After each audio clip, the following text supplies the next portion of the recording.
స్వాగతం. ముందుగా ముఖ్యాంశాలు. ఎమ్మెల్యే వెంకటరమణారెడ్డి ప్రెస్ మీట్ లో మాట్లాడుతున్న లైవ్ చూద్దాం.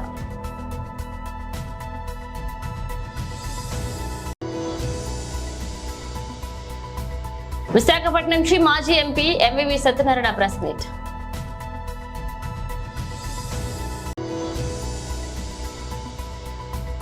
సీఎం రేవంత్ రెడ్డి అమెరికా పర్యటన.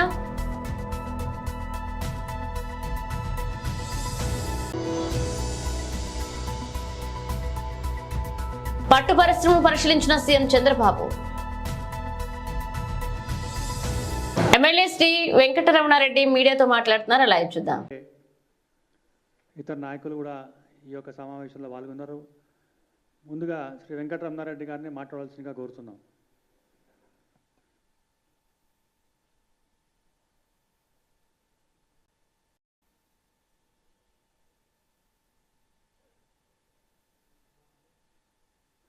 అన్న, అందరూ ఒకసారి క్షమించాలా. మొట్టమొదటిసారి పార్టీ ఆఫీస్లో నేను గెలిచిన 8 నెలలకి పార్టీ ఆఫీస్లో ప్రెస్ మీట్ పెడుతున్నాం. మొదటిసారి 2 దగ్గరలో ప్రోగ్రామ్స్ ఉండేసరికి లేట్. నేను ఎప్పుడు పార్టీ కార్యక్రమాలు అయినా కానీ అన్నిటికి కూడా పంక్చువల్గా ఉంటాను. ఇవాళ ఫస్ట్ టైం నాకు ఇట్లా లేట్ కావడం. ఆల్రెడీ 35 మినిట్స్ లేట్ అయింది. 5 మినిట్స్ బిఫోరే ఉంటాను అనుకొని పరిగెత్తినాం కానీ జరగలేదు. కాబట్టి దయచేసి పాత్రికేయ సోదరులందరూ కూడా గమనించాలని, క్షమించాలని కోరుకుంటున్నాను. జై శ్రీరామ్. గత 9 రోజులుగా అసెంబ్లీ సమావేశాలు జరిగినాయి. ప్రభుత్వము వారు చేసినటువంటి కార్యక్రమాలు, ప్రతిపక్షం నిరసనలు, అట్లాగే బీజేపీ తరఫున మా వాదన, ఎంఐఎం తరఫున వాళ్ళు, సిపిఐ తరఫున కూనంనేని గారు అందరూ మాట్లాడడం జరిగింది.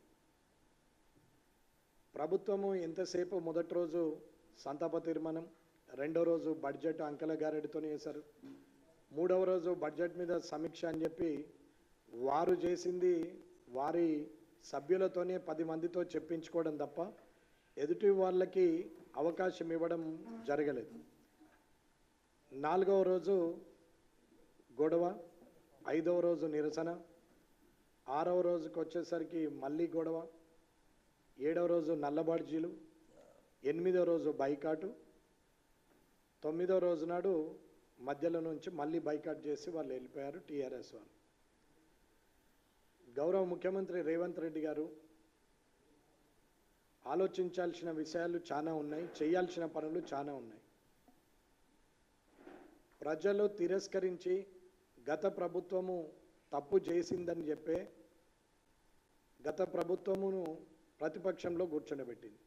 ఇవాళ ఈ ప్రభుత్వము ఏదో చేస్తుందని ప్రజలు నమ్మి అరకొర బోటాబోటీ మెజారిటీతోని 64 మందితోని గెలిచినటువంటి ఈ ప్రభుత్వము కొలువుదీరిన మరుక్షణం నుంచి గత 8 నెలలుగా డిసెంబర్ 3వ తారీఖు నుంచి మొదలు పెడితే ప్రతిరోజు గత ప్రభుత్వం మీద దుమ్మెత్తిపోయడమే తప్ప తాను ఏం చేస్తామన్నది, ఏం పని చేస్తామన్నది ఇవ్వడం లేనే లేదు. ప్రజలకు ఈ ప్రభుత్వం ఇది చేస్తుంది అని చెప్పాల్సినటువంటి అవసరం ఉంది. వారి 6 గ్యారెంటీల గురించి కానీ 13 అంశాల గురించి కానీ నేను మాట్లాడట్లేదు. వారు మాట ఇచ్చిరో మాట మీద ఉంటారా లేదా అనేది వారికే వదిలేస్తున్నాం. కానీ ప్రభుత్వ పాలన అంటే అది ఒకటే కాదు, ఉచితాలు ఇచ్చినంత మాత్రాన 6 గ్యారెంటీలు ఇవ్వడమే కాకుండా అడ్మినిస్ట్రేషన్ పరంగా కూడా ఏం జరిగింది, ఎలా జరుగుతుంది, ఎండాకాలంకు నీటి కొరత వస్తుందంటే అది చలికాలంలో ఆలోచించాలా, వర్షాకాలంలో వరదలు వస్తాయంటే అది ఎండాకాలంలో ఆలోచించాలా.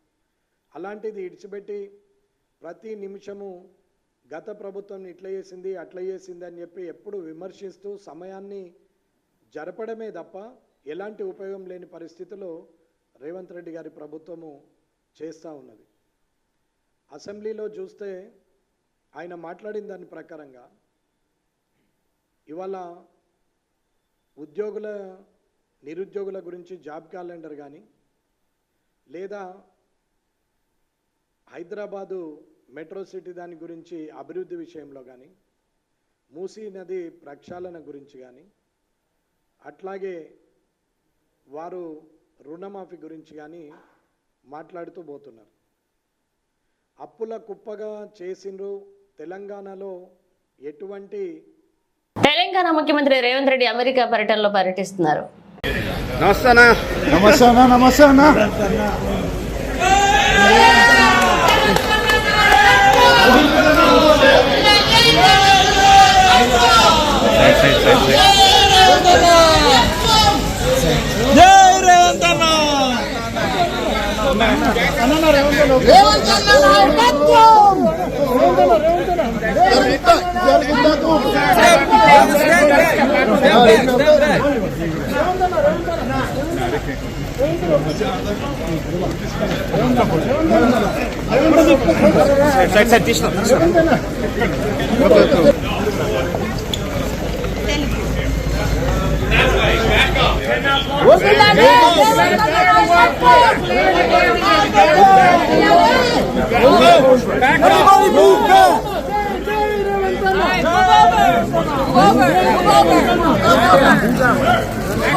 Everybody move back!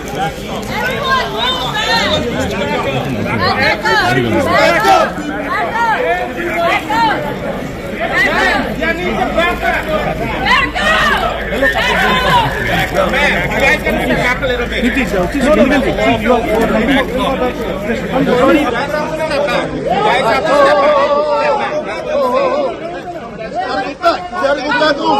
Gotta go back over. You gotta go back over.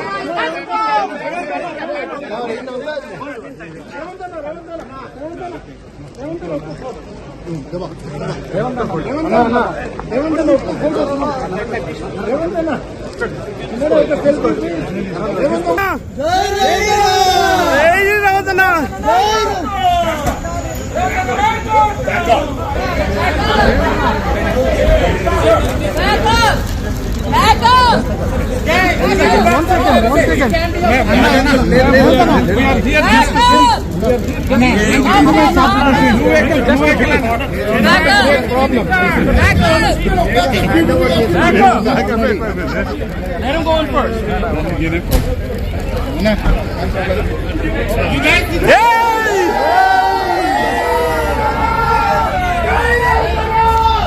Stay on the curb. Hello. Behind the barrier. Back up.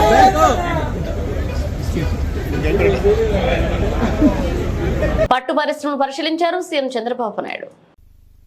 పైన 130 రూపాయలు ఇన్సెంటివ్ ఇస్తా ఉంటే అది 5 సంవత్సరంలో ఇంకా రాలేదు సార్. నెక్స్ట్ వచ్చేసి ఈ ప్రభుత్వం వచ్చిన తర్వాత మా యూనిట్లు ఏదైతే ఈ పట్టుపుళ్ళు తీసే దారంలో ఏ యూనిట్లు అయితే పనిచేస్తాయో ఆ యూనిట్లు మన ప్రభుత్వం ఉన్నప్పుడు కేటగిరీ 4 కింద నడుస్తా ఉన్నాయి సార్. ఇప్పుడు దాన్ని కేటగిరీ 3 కింద చేసేసినాం. అంటే 2500 వచ్చే కరెంట్ బిల్లు ఇప్పుడు మాకు కనీసం అంటే 20,000 వస్తా ఉంది. అట్లా అయిపోయింది. కేటగిరీ 3కి మార్చేస్తున్నారు. ఇన్సెంటివ్ కేటగిరీ 3కి మార్చేస్తున్నారు. నాకు ఖరీదు చేసే యూనిట్ల పైన దారం తీసుకొని దారం తీసి మేము అమ్మి మా జీవనోపాధి గడుపుకుంటున్నాం సార్. మా హిందూపురం మార్కెట్ లో కనీసం అంటే 350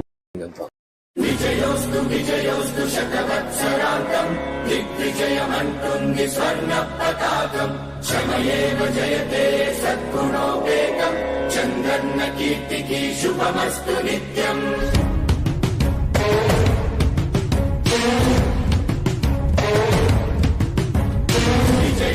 విజయోస్తు శతవత్సరాంతం దిగ్విజయమంటుంది స్వర్ణ పతాకం.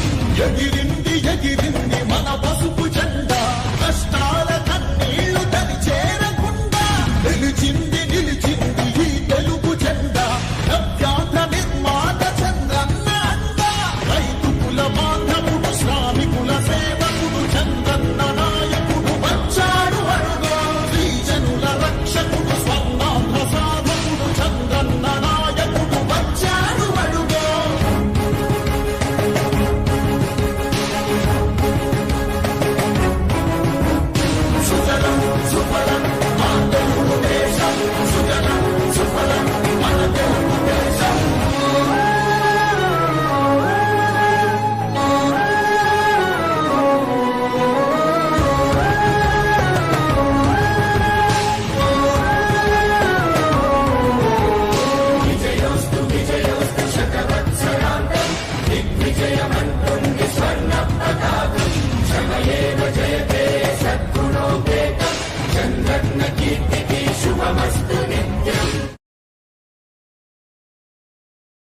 అన్నమయ్య జిల్లా ఏపీ ఎండీసీ పబ్లిక్ స్కూల్లో నాన్ టీచింగ్ సిబ్బంది 3 సంవత్సరాల నుండి పనిచేస్తున్నారు. ఇక గనుల విస్తరణలో ఇల్లు భూములు పోయేవారు గత ఎండీ ఆదేశాలతో విధులు నిర్వహిస్తున్న చిరు ఉద్యోగులను కొత్త కాంట్రాక్టర్ తొలగించడంపై సిఐటియు ఆందోళన నిర్వహించింది. వెంటనే స్కూల్లో నుండి నూతనంగా ఏర్పడ్డ కాంట్రాక్ట్ నాన్ టీచింగ్ స్టాఫ్ ని 10 మందిని తీసివేశారని, శనివారం సాయంత్రం చర్చల ఫలితంగా తిరిగి 10 మందిని విధుల్లోకి తీసుకుని న్యాయం చేస్తామని CPO Sudarshan Reddy, Ushodaya education academy contractor MD Mahesh హామీ ఇచ్చారు.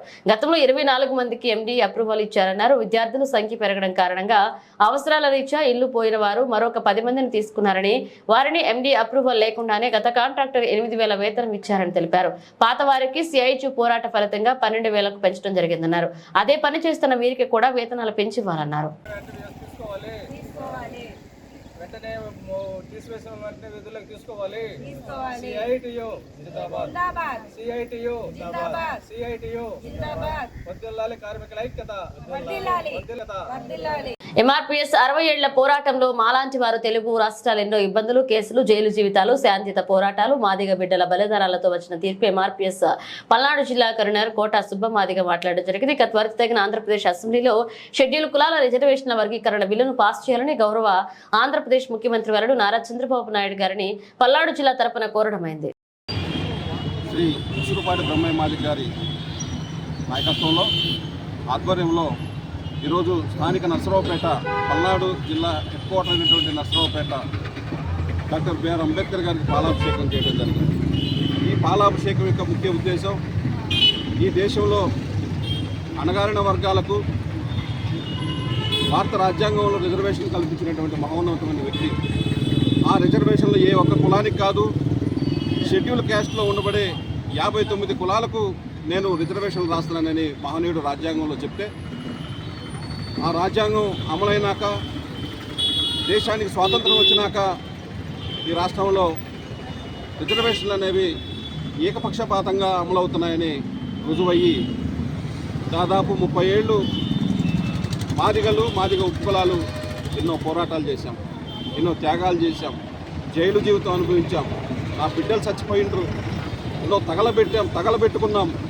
కానీ 30 ఏళ్ల పోరాటంలో ఈ దేశంలో అత్యున్నత న్యాయస్థానం అన్నటువంటి గౌరవ సుప్రీంకోర్టు మాదిగల బాధ ఆవేదనను గుర్తించి ఇది సామాజిక న్యాయానికి కట్టుబడి ఉండాలని ఆ సూత్రంతో గౌరవ సుప్రీంకోర్టు ఎస్సీల్లో ఏబిసిడి వర్గీకరణ ఉండాలని మొన్న తీర్పు ఇవ్వడం జరిగింది.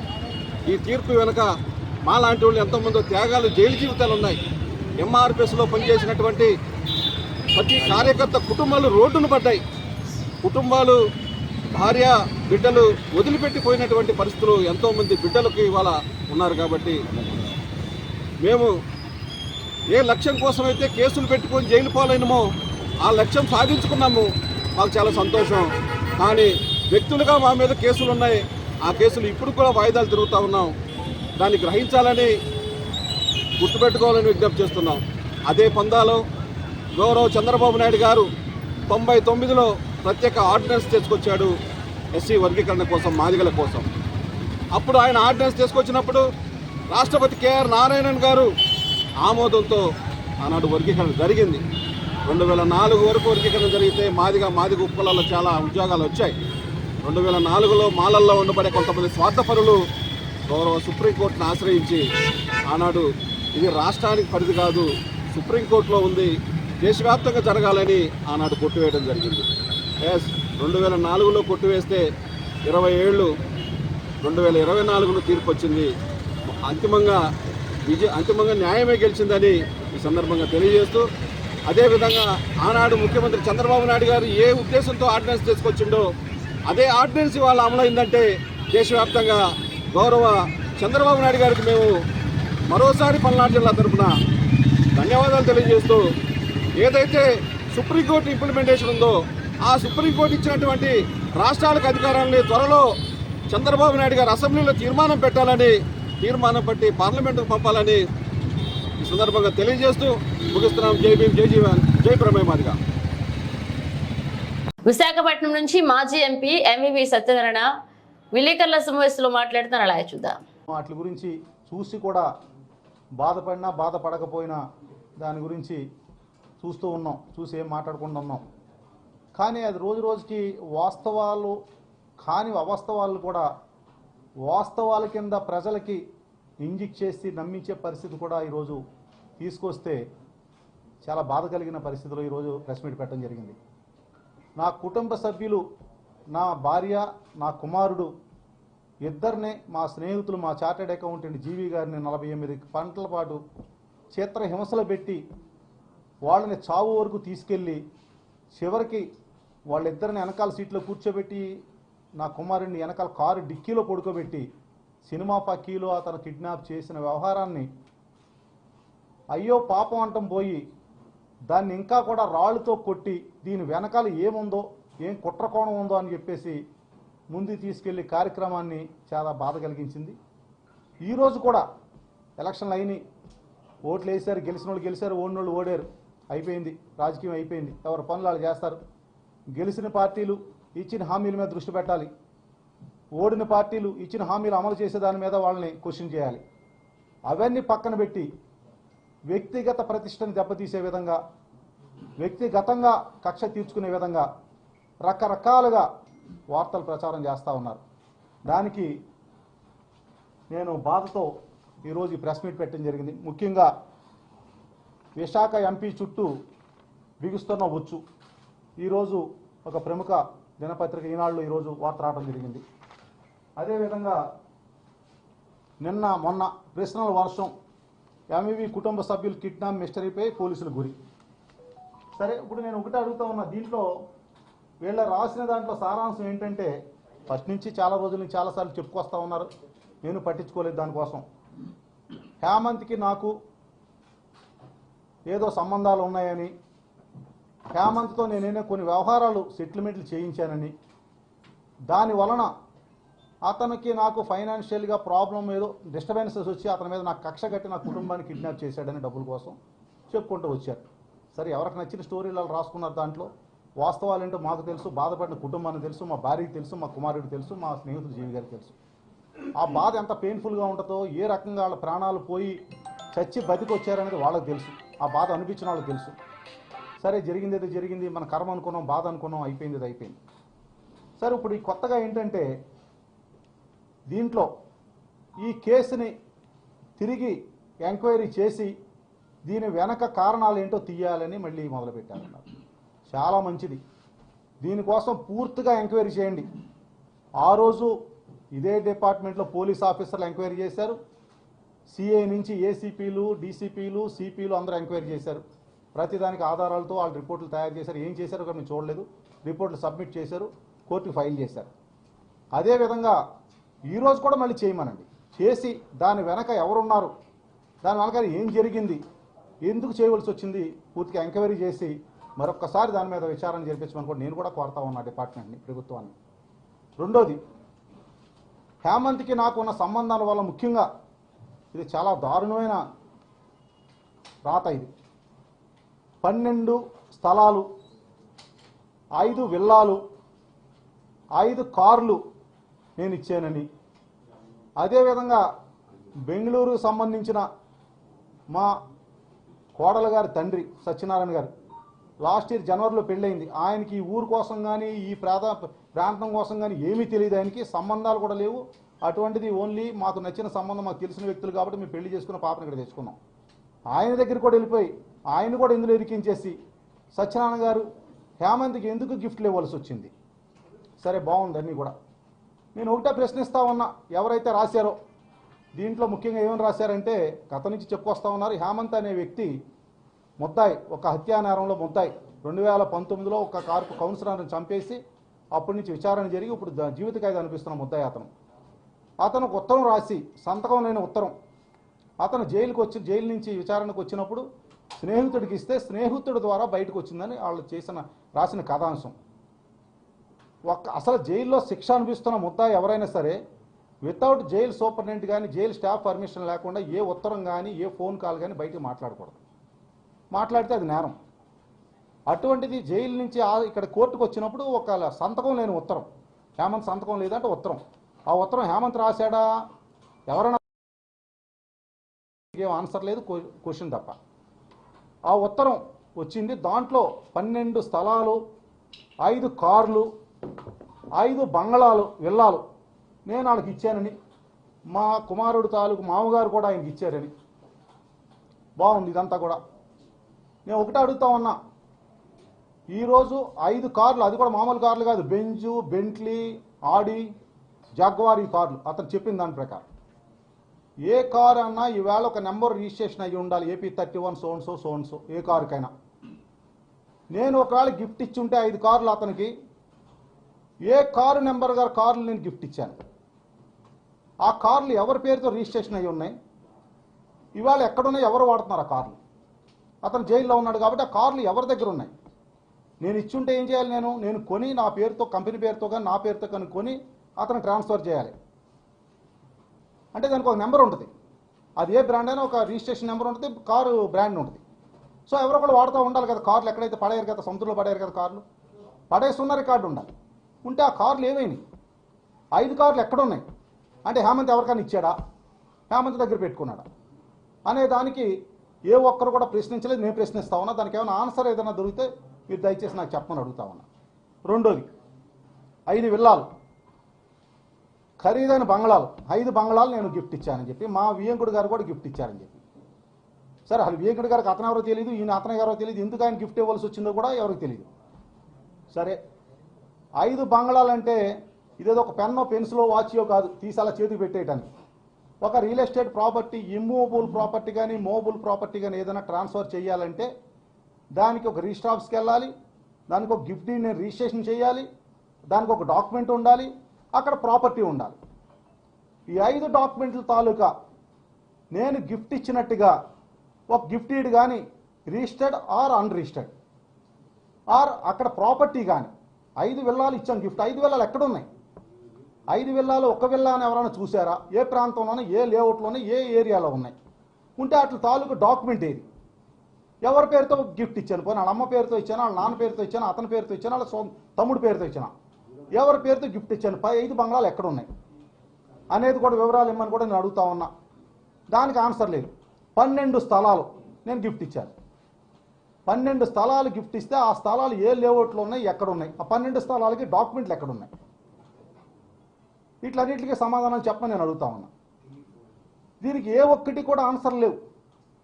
పక్కా ఆధారాలతో రాశారు, ఇందులో పక్కా ఆధారాలు ఉన్నట్టు రాశారు. అంటే ఒక మనిషిని ఎన్ని రకాలుగా చెడ్డ చేయాలి, ఎన్ని రకాలుగా బాధ పెట్టాలి. నేనే రాజకీయంలో ఏ రోజు కూడా ఎంపీగా పోటీ చేసి 2019లో ఒక్కరి దగ్గర నయా పైసా డొనేషన్ తీసుకోలేదు. నేను 2019 నుంచి 24 వరకు ఎంపీగా పనిచేశాను. ఏ ఒక్కరు, మీ అందరికీ తెలుసు, ఏ ఒక్కరు వచ్చినా వాళ్ళకి కావాల్సిన పని చేసి పెట్టి పంపించడం తప్ప ఏ ఒక్కరి దగ్గర నయా పైసా రూపాయి నేను తీసుకోలేదు. 2024 మళ్ళీ సేమ్ ఎమ్మెల్యేగా పోటీ చేశాను, డబ్బు ఖర్చు పెట్టాను, కానీ ఒక్క రూపాయి ఎవరి దగ్గర డొనేషన్ కానీ నేను లంచం కానీ తీసుకోలేదు. ఇంత చక్కగా నేను చేసిన వ్యక్తిని నా చేతనైన సాయం చేశాను. కొన్ని నేను చేయలేకపోయాను, అది వేరే సంగతి. అప్పుడున్న పరిస్థితులను బట్టి మేము చేయలేని పనులు ఎంపీగా చేయలేకపోయాను, వేరే సంగతి. కానీ ఒక నిరాధారమైన ఆరోపణ, ఒక సంతకం లేని ఉత్తరం వచ్చిందని చెప్పేసి దానికోసం ఇంత కథల్లేసి కంటిన్యూస్ వార్తలు. మొన్న పేపర్ ఇది, ప్రశ్నల వర్షం, 12 విల్లాలు, 5 కార్లు, 5 విల్లాలు. ఇది వచ్చి చుట్టూ బిగిస్తున్న వచ్చు. రెడీ, నేను ఎంక్వైరీకి రెడీ. దీని మీద రీఓపెన్ చేసి కంప్లీట్ ఎంక్వైరీ చేయమని నేను అడుగుతా ఉన్నా. ఒక కుటుంబాన్ని అత్యంత దారుణంగా ఒక రౌడీ షీటరు, పీడీ యాక్ట్ పెట్టబడిన వ్యక్తి, 13 కేసులు ఉన్న వ్యక్తి, ఇతని మీద 13 కేసులు నమోదై ఉన్నాయి. మొదటి కేసు 2015 భీమిలి పోలీస్ స్టేషను, రెండో కేసు 2015 అరిలో పోలీస్ స్టేషను, మూడో case 2016 port town police station, 4వ కేసు అరిలో పోలీస్ స్టేషను, 5వ కేసు లైఫ్ మన కన్విక్టెడ్ కౌన్సిలర్ని చంపేసిన కేసు 2019. ఈ 5 కేసులప్పుడు కూడా మా ప్రభుత్వం లేదు, నేను కూడా లేను అక్కడ. నాకు అసలు ఏమీ ఆడెవడో కూడా మనకు సంబంధం లేదు. ఇంకో కేసు. బులెటిన్ ముగించే ముందు హెడ్లైన్స్ మరోసారి. ఎమ్మెల్యే వెంకటరమణారెడ్డి ప్రెస్ మీట్ లో మాట్లాడుతున్న లైవ్ చూద్దాం.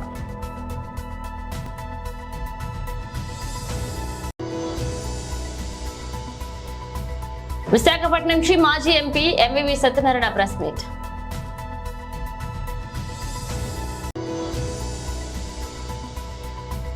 సీఎం రేవంత్ రెడ్డి అమెరికా పర్యటన.